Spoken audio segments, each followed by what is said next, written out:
तो आज हम व्याकरण पढ़ेंगे और व्याकरण में पढ़ेंगे कारक विभक्ति। यह आपने क्लास 7th में भी पढ़ा होगा। थोड़ा सा आपको पूर्व ज्ञान होगा कि कारक विभक्ति को हम कैसे प्रयोग करते हैं संस्कृत में।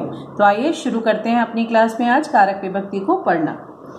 हम बच्चों पहले कर्ता कारक, कर्म कारक, करण कारक, संप्रदान, अपादान, संबंध, अधिकरण और संबोधन, इन नामों से आप परिचित होंगे और आपको इस तरह से याद भी होगा कि कर्ता ने कर्म को करण से, संप्रदान के लिए अपादान से, संबंध का के की, अधिकरण में पर और संबोधन हे अरे। तो आइए इसको समझेंगे क्या चीज है ये बच्चों कारक होते हैं और इनके चिन्ह होते हैं और साथ में इनकी विभक्ति होती है। कैसे, सुनिए। कर्ता कारक का चिन्ह होता है ने या फिर कोई चिन्ह नहीं होता। ठीक है। कर्म का होता है को, करण का से और इसको के द्वारा। अभी समझाऊंगी बच्चों, ये ध्यान से समझना। संप्रदान का मतलब होता है को और इसके लिए लिखते हैं हम ब्रैकेट में के लिए। अपादान का मतलब फिर से आता है और ये होता है अलग होने के लिए।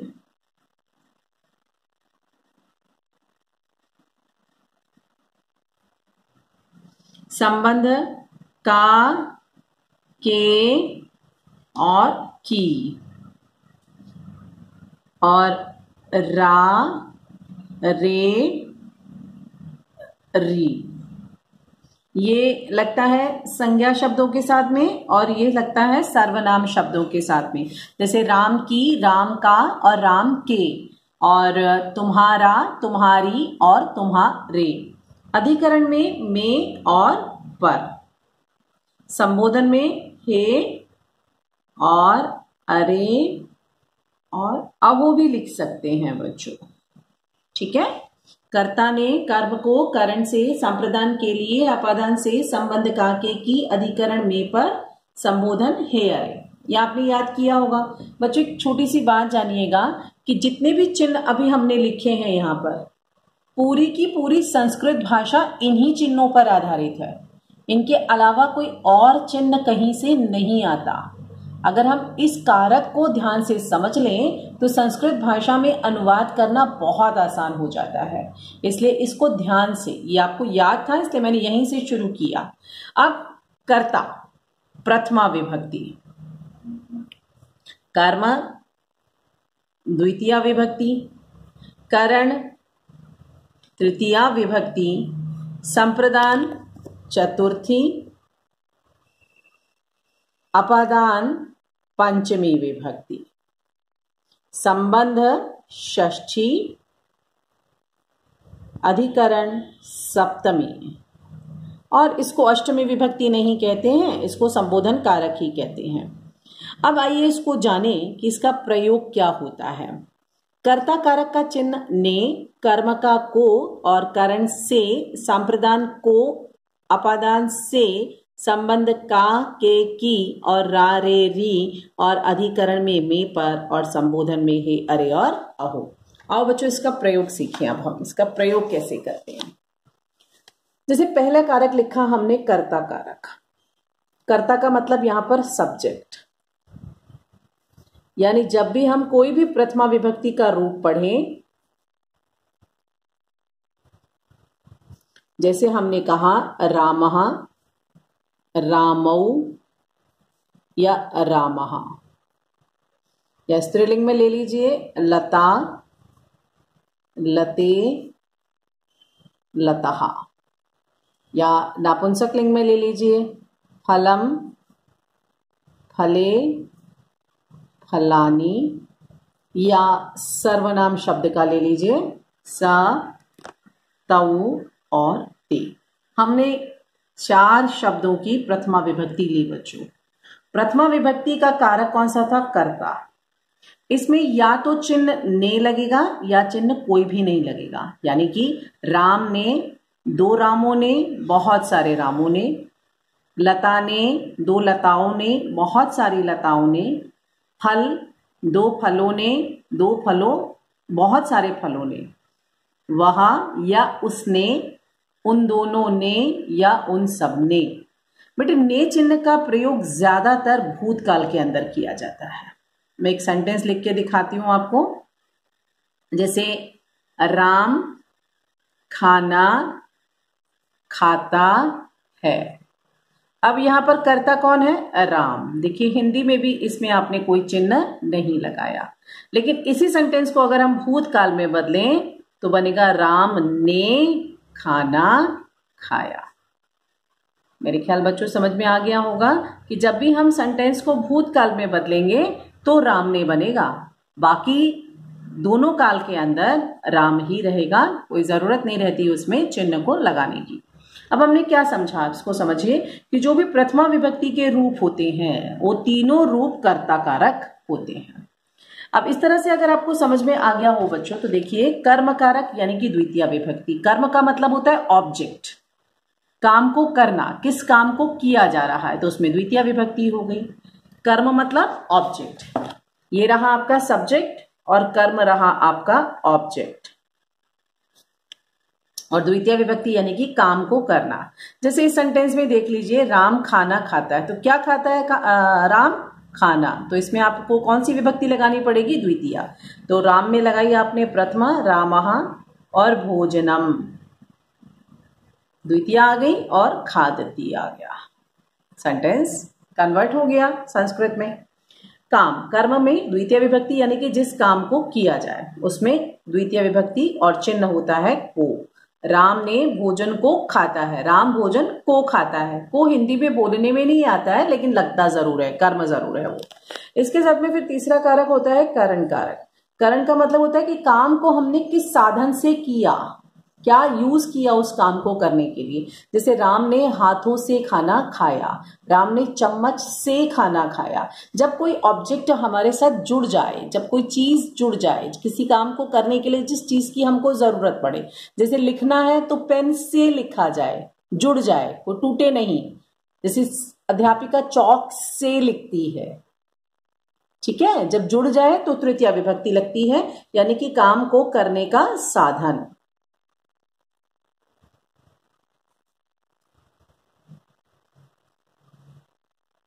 और चतुर्थी विभक्ति आप संप्रदान, जिसमें आप चिन्ह पढ़ते हैं को, लेकिन ब्रैकेट में लिखते हैं साथ में के लिए। जैसे अभी आपने करण कारक का चिन्ह पढ़ा से, और ब्रैकेट में आप लिखते हैं के द्वारा। के द्वारा मतलब उसकी हेल्प से, उसके द्वारा। जैसे पेन के द्वारा लिखा गया, चौक के द्वारा लिखा गया, चम्मच के द्वारा खाना खाया गया। तो के द्वारा लिखने से बेहतर है कि हम उसमें से लिख देते हैं। चौक से लिखा, पेन से लिखा, चम्मच से खाना खाया, इस तरह से। अब जहां पर को, हमने दो जगह को पढ़ा, अभी मैंने कर्म कारक का आपको को पढ़ाया और अभी आपको मैंने संप्रदान में भी को पढ़ाया। जहां पर को का मतलब केवल को हो वहां द्वितीय विभक्ति होती है, और जहां पर को का मतलब के लिए निकले वहां पर चतुर्थी विभक्ति होती है। जैसे मैंने राम को पेन दिया, राम को पेन दिया, अब यहां पर ऑब्जेक्ट तो पेन है, और राम को दिया तो राम के लिए मैंने पेन दिया। जैसे मैंने एक भिखारी को लड्डू दिया, भिखारी को वस्त्र दिए, भिखारी को पैसे दिए, तो भिखारी के लिए। तो जहां पर को का मतलब के लिए हो वहां चतुर्थी विभक्ति का प्रयोग किया जाता है। ठीक है बच्चों। अब आता है अपादान। अपादान का चिन्ह आपने पढ़ा से, और ब्रैकेट में लिखा अलग होने पर। अभी हमने इसको देखिए, अभी हमने पढ़ा था करण कारक में से चिन्ह पढ़ा था, और यहां भी से चिन्ह है। वहां के द्वारा था और यहां अलग होने पर। यहां मैंने अभी समझाया आपको कि कोई चीज हमसे जुड़ जाए तो उसमें तृतीय विभक्ति लगती है, वो करण कारक होता है। और यहां अलग होने पर, जब से का मतलब अलग होने पर हो, जैसे पेड़ से पत्ते गिर गए, पेड़ से पत्ते गिर गए, और पेड़ से पत्ते गिरने में पत्ते अलग हो गए। तो जहां से पत्ते अलग होते हैं, जहां से जो चीज अलग होती है, वहां पर पंचमी विभक्ति का प्रयोग किया जाता है। जैसे पेड़ से पत्ते गिरे, तो पेड़ से पत्ते गिरने में वृक्ष में पंचमी आएगी, पत्तों में नहीं आएगी, क्योंकि पत्ते तो गिरे हैं, तो पत्ते तो यहां पर क्या हो गया? सब्जेक्ट हो गया। तो ध्यान से समझिए, जहां पर अलग होने में आता है वहां पंचमी विभक्ति, जहां जुड़ने में आता है वहां तृतीया विभक्ति। ठीक है। उसके बाद पढ़ते हैं संबंध कारक। संबंध कारक डायरेक्टली कारक नहीं होता, क्योंकि कारक की परिभाषा होती है बच्चों कि जिन शब्दों का सीधा संबंध क्रिया से हो उन शब्दों को कारक चिन्ह कहते हैं। तो संबंध कारक में रिलेशन होता है। जैसे राम का पिता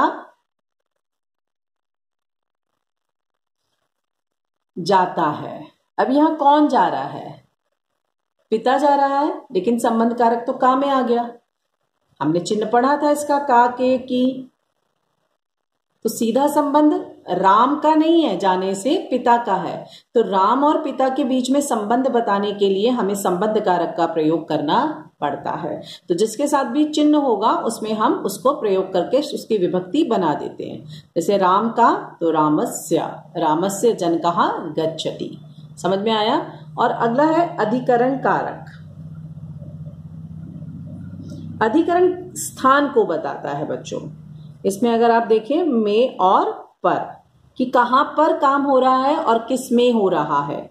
जैसे विद्यालय में बच्चे पढ़ते हैं, विद्यालय में तो स्थान हो गया, तो सप्तमी विभक्ति लग गया। और जल में मछली तैरती है, तो कहां पर मछली रहती है? जल में, तो जल में के लिए हो गया, स्थान बताया जाता है इसमें।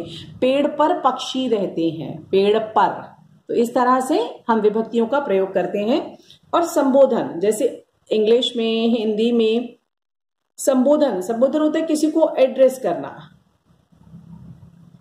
किसी को संबोधित करना। जैसे मोदी जी का आपने सुना ही होगा, भाइयों बहनों, तो उसमें कोई विभक्ति नहीं लगती है ना, प्रथमा द्वितीय तृतीया चतुर्थी पंचमी, कोई कारक चिन्ह भी नहीं आता उसमें, सिर्फ उसको संबोधन किया जाता है। आपने शब्द रूप को याद करते हुए आखिरी जो याद किया होगा बच्चों, वो संबोधन होगा। संबोधन का मतलब होता है जब हम किसी को संबोधित करके बुलाएं, किसी को स्पेशल एड्रेस करके बुलाएं, तो उसमें संबोधन कारक का प्रयोग किया जाता है। और कभी भी संबोधन कारक के साथ में कोई भी चिन्ह का प्रयोग नहीं होता। हाँ, कहते जरूर है, जैसे हमने पढ़ा था हे राम।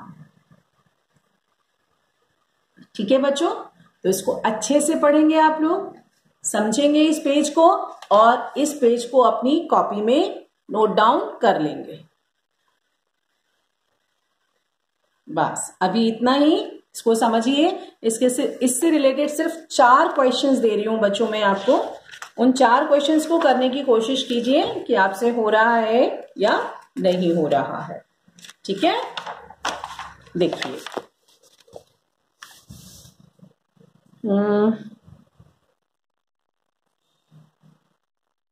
एक क्वेश्चन संस्कृत में अनुवाद करना है, एक मैं करके दिखा देती हूं आपको। जैसे मैंने सीता का कहा, तो षष्ठी विभक्ति का शब्द है और सीता एक है, तो सीता यह। विद्यालयों में, संस्कृत ट्रांसलेशन कीजिएगा इसकी।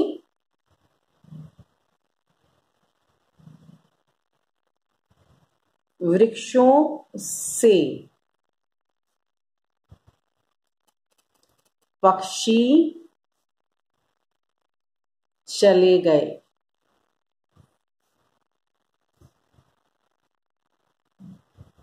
फूलों से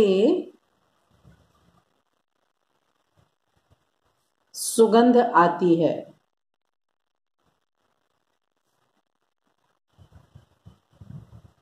सिर्फ अंडरलाइन वर्ड को ही आपको ट्रांसलेट करना है, पूरे सेंटेंस को ट्रांसलेट नहीं करना है।